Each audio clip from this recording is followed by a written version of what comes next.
चोरहार्य न राजहार्य न भर्तृभाज्यं न च भारकारी व्यये कृते वर्धति एव नित्यं विद्याधनं सर्वधन प्रधानम। अर्थात इसे न ही कोई चुरा सकता है, न ही राजा छीन सकता है, और न ही इसको संभालना मुश्किल है, और न ही इसका भाइयों में बंटवारा होता है। यह खर्च करने से बढ़ने वाला धन हमारी विद्या है, जो सभी धनों से श्रेष्ठ है।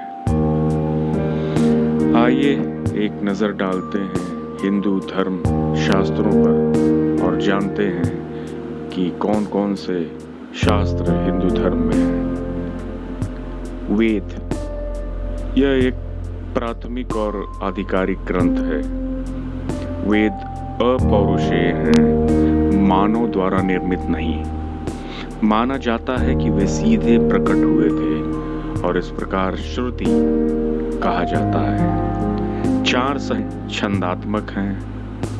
कृष्ण यजुर्वेद में गद्य भाष्य को छोड़कर संहिता शब्द का शाब्दिक अर्थ है रचना, संकलन। उपवेद शब्द का प्रयोग पारंपरिक साहित्य में कुछ तकनीकी कार्यों के विषयों को निर्दिष्ट करने के लिए किया जाता है।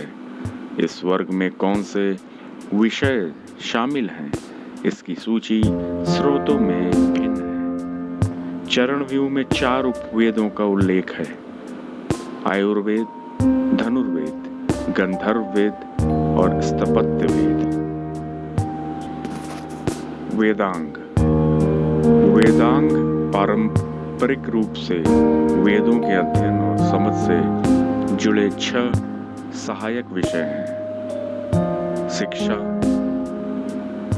और स्वर विज्ञान, कल्प, अनुष्ठान, व्याकरण, निरुक्त, व्युत्पत्ति, छंदा, छंदस और ज्योतिष। कैलेंडर मुद्दों के लिए खगोल विज्ञान, जैसे कि यज्ञ करने के लिए शुभ दिन। परंपरागत रूप से व्याकरण और निरुक्त सभी 4 वेदों के लिए समान है, जबकि प्रत्येक वेद के अपने स्वयं के शिक्षा, छंदा, कल्प और ज्योतिष ग्रंथ हैं।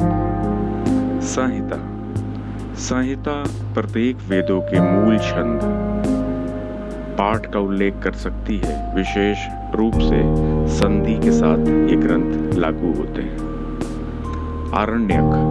आरण्यक हिंदू श्रुति 4 वेदों का हिस्सा है। वे ब्राह्मणों और प्रारंभिक उपनिषदों के विशिष्ट वैदिक संस्कृति में रचे गए थे। वास्तव में वे अक्सर ब्राह्मणों या उपनिषदों का हिस्सा बनते हैं। ब्राह्मण हिंदू श्रुति साहित्य का हिस्सा है।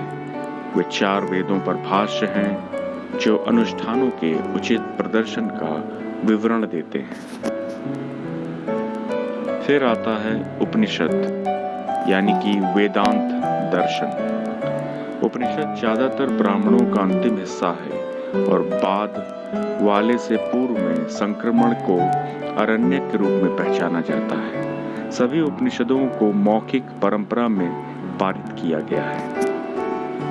योग दर्शन पतंजलि के काम में संहिताबद्ध और व्यापक रूप से योग सूत्र के रूप में जाने वाली एक सदियों पुरानी ध्यान परंपरा के ज्ञान मीमांसा, आध्यात्मिक और पद्धतिगत विचारों के प्रदर्शन पर आधारित है। तंत्र और हठ योग परंपराओं से अलग योग दर्शन मुख्य रूप से योग के साथ सह संयोजक के रूप में संदर्भित मन की 2 अवस्थाओं के अधिग्रहण और स्थायीकरण से संबंधित है। अर्थात एक बिंदु मन की स्थिति यानी कि एकाग्रता और बाधित मानसिक कार्यों यानी कि निरुद्ध की स्थिति। योग को ही समाधि से जोड़ा जा सकता है। तत्पश्चात आता है सांख्य या सांख्य शास्त्र। शास्त्रीय भारतीय दर्शन के 6 स्कूलों में से एक है। ऋषि कपिल को पारंपरिक रूप से सांख्य स्कूल के संस्थापक के रूप में माना जाता है। हालांकि कोई ऐतिहासिक सत्यापन नहीं है, इसे भारत की सबसे पुरानी दार्शनिक प्रणालियों में से एक माना जाता है। मीमांसा दर्शन। मीमांसा एक संस्कृत शब्द है जिसका अर्थ है जांच। हिंदू दर्शन के एक अस्तिका यानी कि रूढ़िवादी स्कूल का नाम है, जिसकी प्राथमिक जांच वेदों के करीबी हेमेरन्यूटिक्स पर आधारित धर्म की प्रकृति में है। धर्म की प्रकृति तर्क या अवलोकन के लिए सुलभ नहीं है और वेदों में निहित रहस्योद्घाटन के अधिकार से अनुमान लगाया जाना चाहिए, जिन्हें शाश्वत, लेखक रहित, अपौरुषेयत्व और अचूक माना जाता है।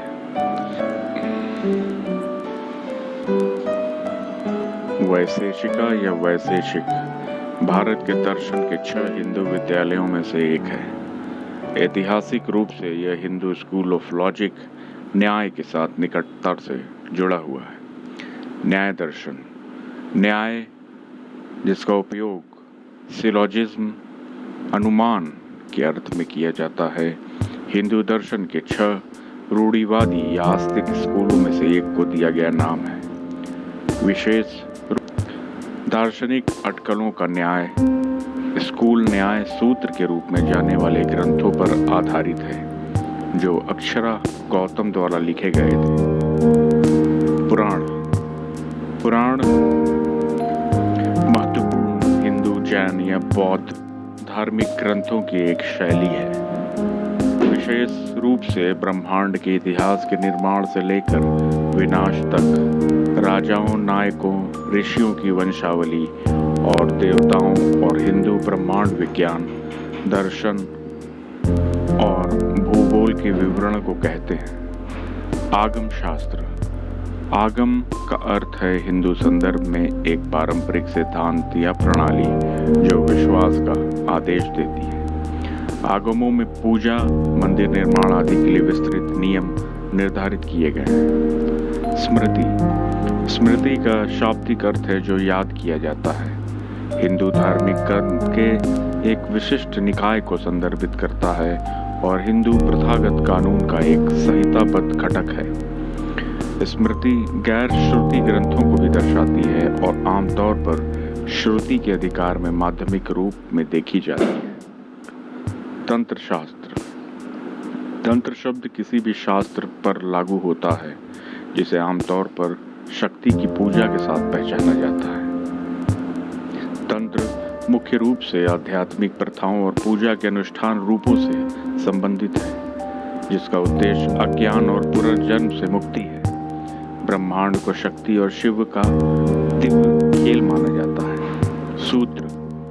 हिंदू धर्म सूत्र में सूत्र एक विशिष्ट प्रकार की साहित्यिक रचना को दर्शाता है जो आमतौर पर विभिन्न तकनीकी शब्दों का उपयोग करते हुए छोटे बयानों पर आधारित होता है। इस साहित्यिक रूप को संक्षिप्तीकरण के लिए डिजाइन किया गया था, क्योंकि ग्रंथों को छात्रों द्वारा लिखित और वैज्ञानिक अध्ययन के कुछ औपचारिक तरीकों में याद करने का इरादा था।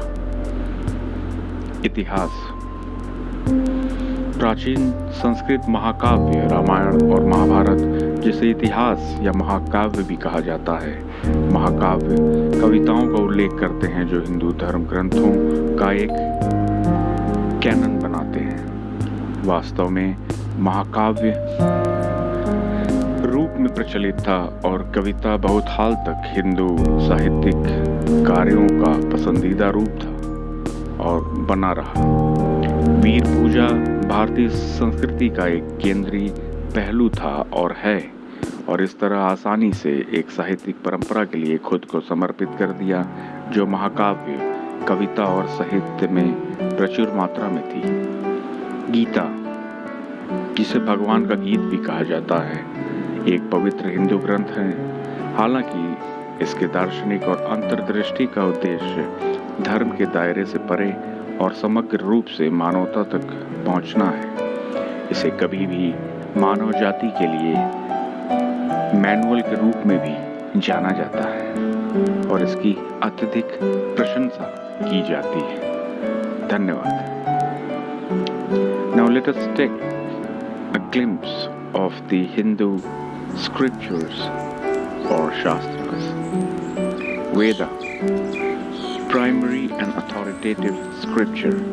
The Vedas are cosmic, that is, not of human authority, are supposed to have been directly revealed and thus are called Shruti. What is heard? The four compilations are metrical with the exception of prose commentary interspersed in the Krishna Yajurveda. The term Samhita literally means composition or compilation. Upaved, the term Upaved, that is applied knowledge, is used in traditional literature to designate the subjects of certain technical works. Lists of what contents are included in this class differ among sources. The Charan View briefs of four Upavedas: Ayurveda, Dhanurveda, Gandharvveda, and Satyapataveda. Vedang. The Vedang are six sub-tributaries disciplines traditionally associated with the study and understanding of the Vedas. First is Siksha, that is phonetics and phonology. Kalp, that is ritual. Third is Vyakaran, that is grammar. Fourth is Nirukta, that is etymology. Fifth is Chandas, that is meter. Sixth is Jyotish, that is astronomy for calendar issues such as auspicious days for performing sacrifices. Traditionally, Vyakaran and Nirukta are universal to all Vedas. Samhita. Samhita may refer to the basic metrical, that is mantra, text of each of the Vedas. Then comes Aranyak. The Aranyaks are part of Hindu Shruti, the four Vedas. They were composed in the late Vedic Sanskrit, typical of the Brahmanas and early Upanishads. The Brahmanas are part of the Hindu Shruti literature. They are commentaries on the four Vedas, detailing the proper performance of rituals. Upanishad, that is, the Vedanta Darshan. The Upanishads are mostly the concluding part of the Brahmanas, and the transition from the latter to the former is identified as the Aranyaks. The Upanishads have been passed down in oral form.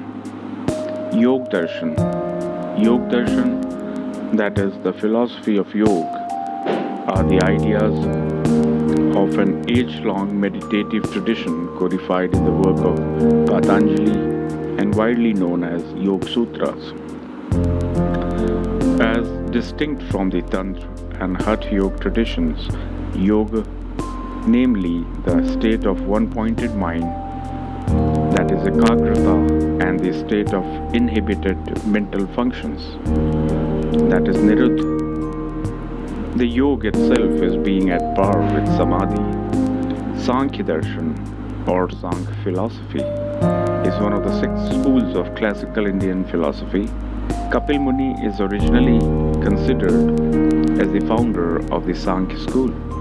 It is regarded as one of the oldest philosophical systems in India. Mimamsa philosophy. Mimamsa is a Sanskrit word meaning investigation, is the name of an astic or the orthodox school of Hindu philosophy whose primary inquiry is into the nature of dharma. The nature of dharma isn't accessible to reason or observation and must be inferred from the authority of the revelation contained in the Veda. Vaisheshik Darshan or Vaisheshik philosophy is one of the six Hindu schools of philosophy historically associated with the Hindu school of logic, that is Nyaya. Nyaya Darshan, used in the sense of syllogism, is the name given to one of the six orthodox or astic schools of Hindu philosophy, especially in the school of logic. The Nyaya school of philosophical speculation is based on texts known as Nyaya Sutras. which were written by Akshpat Gautam. Then comes the Puranas.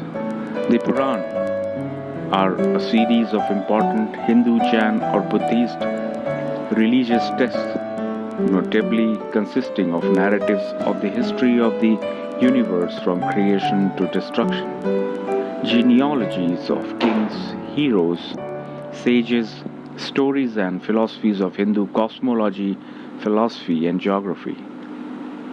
Agam Shastra. Srimad Bhagavat Puran is the prime among the Puranas. Agam means, in the Hindu context, a traditional doctrine or system which commands faith. Exemplary rules are laid out in the Agams for worship, construction of temple, and so on. Smriti is literally that which is remembered, refers to a specific body of Hindu religious scripture, and is a codified component of Hindu customary law. Smriti also denotes non-Shruti texts, that is, generally seen as inferior in authority to Shruti. Tantra Shastra is commonly identified with the worship of Shakti. Tantra deals primarily with spiritual practices and ritual forms of worship, the universe being regarded as the divine play of Shakti and Shiva. Sutra. In Hinduism, Sutra denotes a distinct type of literary composition based on short, aphoristic statements, generally using various technical terms. Itihas or history. The ancient Sanskrit epics, the Ramayana and the Mahabharata, also termed Itihas or Mahakavya. The great compositions refer to epic poems that form a canon of Hindu scripture. Indeed, the epic form prevailed and verse was and remained until very recently the preferred form of Hindu literary works. Hero worship was and is a leading aspect of Indian culture and thus readily lent itself to a literary tradition. Gita. Gita, or the Song of God, also more simply known as Gita, is a sacred Hindu scripture, though its philosophies and insights are intended to reach beyond the scope of religion and to humanity as a whole. It is at times referred to as the essential manual for mankind and has been highly praised in all quarters of the world. Thank you.